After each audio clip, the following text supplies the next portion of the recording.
Welcome to Step 3 of Label Alert Extras How-To Spotlight. I'm Christina Bechtold of Prime Label Consultants, and your guide to transitioning to the new nutrition facts. I'd hoped by this time that the final rule would have been out, and we know that it's definitely coming soon. Prime Label has had our ear to the ground in Washington, D.C. and can say with some confidence that we expect it to be out before our labeling conference at the end of May. In the meantime, it's not too early to plan because the final rule will almost definitely just be an 80 to 90% subset of the proposed rule, so no new surprises beyond adjusted graphics should be coming. For that reason, it makes a lot of sense to start planning now before the tsunami of changes hit. And now, let's explore this month's topic of updating brand strategy. But before we can dive into this topic, we recommend you begin by revisiting the 3 C's: customer, competition, and company. First, who is your customer and what are their needs and wants? And it's important to know, do they read labels? How health conscious are they? Secondly, look at your competition, their product positioning and messaging. What's their nutrition story? Finally, take a good hard look at your company's products. How well do they meet the needs of your customers? How are they positioned vis-a-vis your competition? It might be necessary to divvy up your product suite into various categories in order to do this analysis. Maybe one segment is your dollar store, low margin products. These customers may be reading the price tag more than the labels. You might not want to invest a lot in changing the nutrition messaging of these products. On the other hand, your flagship products, those 20% that drive the bulk of your revenue, will need much more intense scrutiny. Perhaps you have a line or two of products that are specifically positioned as healthy. These will also need more investment. And finally, there are your private label products, which will require you to collaborate with large retailers, and where your partner is going to have a major say in defining your label story. At the end of this analysis, you should have a good sense of how your products are positioned to meet your customers' needs, and also where you can improve them. Once we have revisited these fundamentals, the next step is to review the brand impact of the new NFP. Because nutrient claims are based on data inside the NFP, changing numbers means changing claims. So for both flagship and healthy product lines, brand managers should review how their nutrient claims are changing, which are no longer eligible, and which new claims can now be made. We have an entire breakout at our conference on this subject called Nutrient Claims and the New NFP. Of course, the elephant in the room is the much larger calorie number, which will be the most easily recognized data element on the panel. For brands with a healthy image to maintain, the significance of this cannot be overestimated and may drive more reformulations than all the other data changes combined. Moving the daily values to the left will emphasize percentages over gram amounts and draw extra scrutiny to the higher numbers, especially those over 40 or 50%. Another breakout at our conference deals with nutrient data and the new NFP. Last time we saw that mandatory changes to serving size, driven by how much Americans are consuming at a single eating occasion, may have large consequences to the already bigger calorie number, and in some cases doubling it. And the most controversial element of the new ruling, the added sugars line, will serve to highlight what many consider to be empty calories. The targeted amounts of recommended nutrients are also changing. So for example, the FDA is recommending that less sodium and more fiber be consumed in a daily diet. That means that it's going to be harder to achieve low sodium or high fiber claims, which we saw in our Step 1 video. The new inclusion of vitamin D and potassium will highlight the low values that many foods have of these nutrients, and companies might want to consider fortifying products with them if they're adjusting their formulations anyway. Finally, brand managers should assess whether mandatory per-container labeling is going to significantly impact their product line. This is probably the largest graphical impact. The dual-column format for products between 2 and 4 times the reference amount will highlight the total amount of nutrients in each container, good and bad, and remind customers that serving size matters. In addition, small serving size packages will default to a single serving. This will effectively double the NFP numbers on many soups and beverages.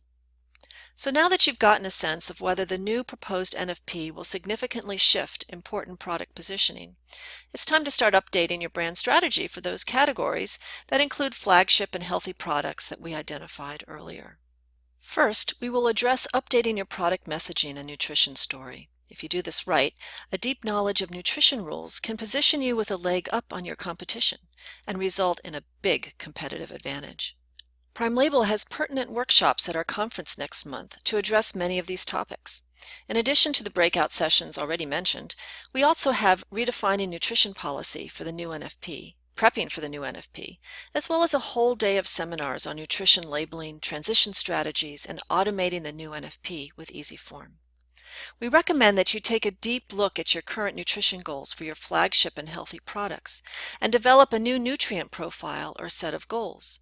You may want to revise your targeted claims, update your calorie objectives, create parameters for the new and revised nutrients on the facts panel, and establish limits for those nutrients that are not that desirable and increase ways to highlight the good nutrients.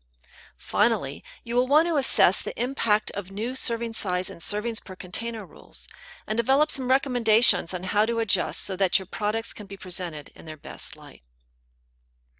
Secondly, you may decide that some products will need to be reformulated, and this will require a strategy as well. You'll need to think about your larger ingredient story when choosing ingredient alternatives.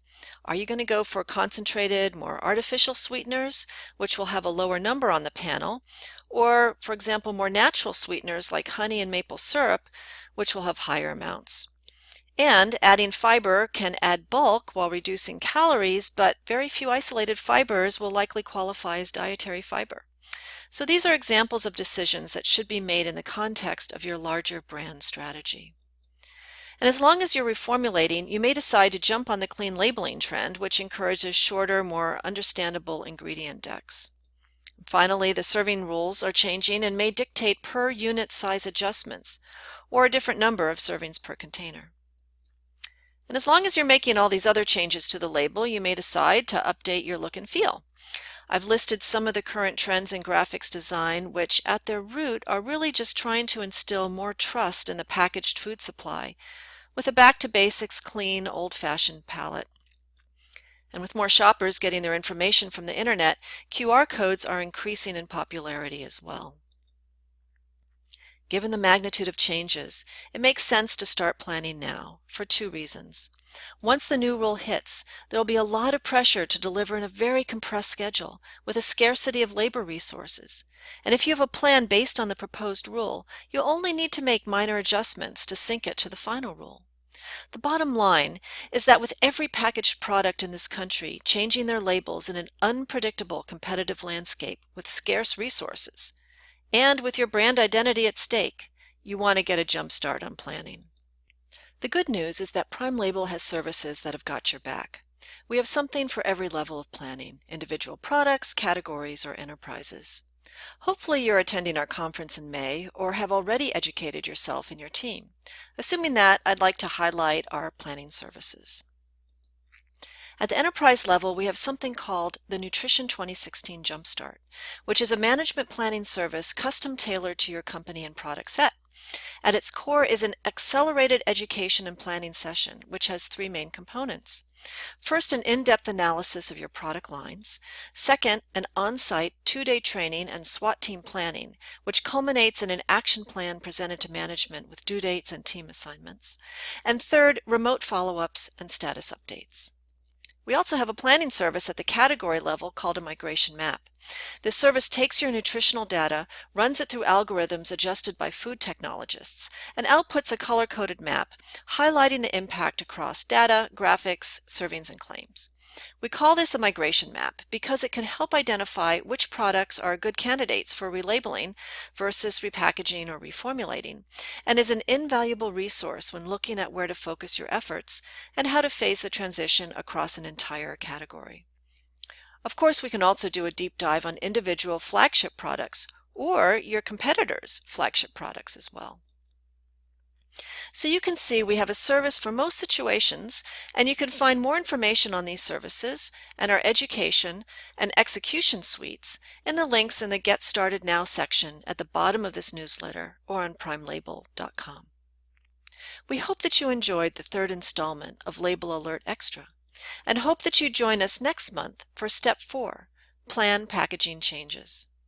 Thanks so much for your time. We expect that the final rulings will come out soon and wish you the best of luck as you navigate and plan for the tsunami that is Nutrition 2016.